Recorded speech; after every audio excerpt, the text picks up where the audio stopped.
This is an ABC News special report.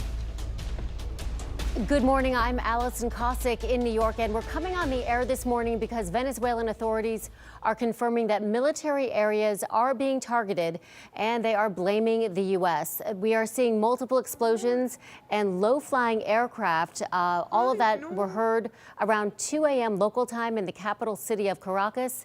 And the FAA is now banning U.S. commercial flights in Venezuela airspace over what it's being called ongoing military activity.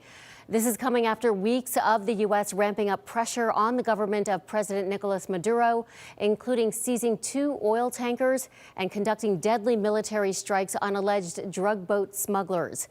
This week, the Pentagon released video of 2 vessels being hit, saying they were transitioning along known narco trafficking routes and engaged in narco trafficking. At least 115 people have been killed in more than 30 strikes since September. The U.S. also deploying a large-scale buildup of military forces and assets in the Caribbean, sending the most advanced aircraft carrier in the world, the USS Gerald Ford. It's now part of the 15,000 U.S. troops that are operating in the region. That's in addition to the joint training exercises in Trinidad and Tobago, just 7 miles away from Venezuela. The U.S. reportedly installing a radar system on that island. In recent weeks, President Trump declaring that Venezuelan airspace should be considered closed in its entirety. Venezuela authorities denouncing that as a colonialist threat that seeks to affect the sovereignty of its airspace. Last week, the FAA warned major airlines about a potentially hazardous situation in the skies over Venezuela, citing worsening security and heightened military activity that could threaten aircraft at all altitudes. That prompted 6 international carriers to suspend flights to the capital city of Caracas. And the U.S. recently added Maduro and his government to the State Department's list of the world's most dangerous terrorist organizations. In a pre-taped interview this week, Maduro accused the U.S. of mounting a months-long pressure campaign to force a regime change and to gain access to its vast oil reserves. Maduro has also denied having any ties to the drug trade, accusing the U.S. of using the drug smuggling as a way to oust him from office. All right, let's get right to ABC News correspondent Matt Rivers. He joins us now on the phone with the latest. Matt, what are you learning? Well, this is a massive escalation in what has been an ongoing military campaign in the area around Venezuela. But the fact that we're seeing these strikes overnight in Caracas and some areas surrounding Caracas shows just an enormous escalation from what the United States reportedly is doing here. No word yet from the U.S. government officially, but we are hearing from the Venezuelan government a statement coming out not that long ago confirming that they believe that they are under attack from the United States of America.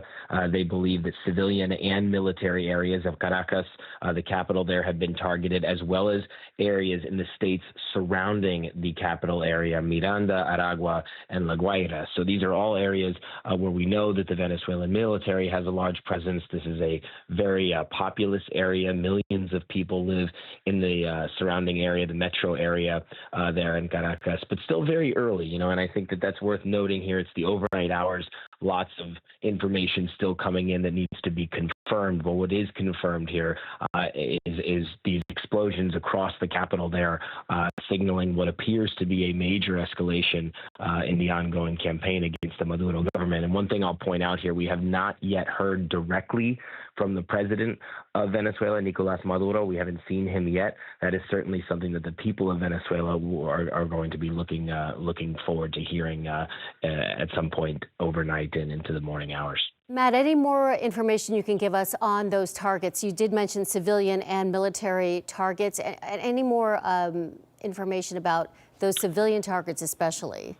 No details yet in terms of what we can firmly report, but what we can say is that when you're talking about military assets in and around Caracas, you're talking about a mixture of civilian and professional military. Within Venezuela, there are a number of different levels of the security state, and the government there treats them all as one collective unit. So you have the Venezuelan military, but you also have these civilian groups known as colectivos. You have the state security apparatus, apparatus. And we know that some of these bases where these military groups, where these security groups operate, are located in civilian areas. So if you are attacking military targets, you could certainly be doing so in areas surrounded by a civilian population. I've spoken to several contacts overnight who live in the Caracas area, and people are obviously extremely scared.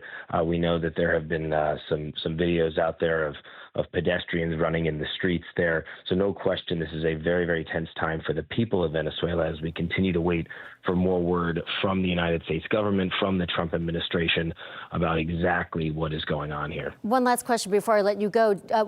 On the ground there in Venezuela, in Caracas, was there any kind of heads up given to the civilians there about what was about to happen? It doesn't appear so. No one that I've spoken to said that they had word. They were kind of finding out as the rest of the world was, as those explosions were making their way around the internet there. But, a lot of people have been talking about this interview that Nicolás Maduro gave that was published on New Year's Day, basically saying that he was open to negotiating with the United States. If the United States wanted to target drug trafficking, he would be willing to negotiate with them. If they wanted access more toward Venezuelan oil reserves, he would be willing to do that. And so some people I was speaking to were hoping that might have been some sort of an off-ramp here, but it does not appear that that is the case. No question, this is a very, very grave escalation in this conflict. And where it goes from here, I think, is the big question moving forward, Allison. Okay, Matt Rivers joining us live on the phone from New York. If you get any more information, please let us know. I want to go now to senior White House correspondent Selena Wang, who joins us from West Palm Beach. Selena, also on the phone, I believe. Are you getting any word from the White House about what's happening? Well, Allison, we've reached out to the White House for comment. We've received no response yet. But as you heard Matt just walking us through, clearly U.S. operations against Venezuela, potentially U.S. operations against Venezuela, are entering a new phase as the country is accusing the U.S. of carrying out these military attacks in the capital of Caracas and other parts of the country. Again, no response from the White House yet. But this comes after months of threats from President Trump. He has been saying for weeks now that land strikes were coming soon inside Venezuela, targeting drug traffickers. In fact, just weeks ago, the president told me they know every house, every route, where the drugs are manufactured. We're still learning details about what exactly this operation was in Venezuela. Again, we're still waiting to hear from U.S. officials, to hear from the White House. But this comes as we've also seen the U.S. amassing the largest military presence in the Caribbean in decades, including the world's largest aircraft carrier. And it was actually just days ago as well, Allison, that the president said the U.S. has struck a dock in Venezuela that he claimed the cartels were using to transport drugs overseas. CNN had reported at the time that it was the CIA that carried out the strike using a drone. That marks the first known time that we had known of the U.S. carrying out a strike inside Venezuela. So we have seen a series of actions leading up to this point. As Matt said, this is a grave escalation, still waiting to hear officially from the U.S. All right, Selena Wang, thanks so much for those details. We will get back to you if you learn anything else. All right, we're going to return you to your regular programming. Our coverage continues on ABC News Live and abcnews.com, and we'll have a full wrap-up later on Good Morning America. I'm Allison Kosick. Have a good day. This has been a special report from ABC News.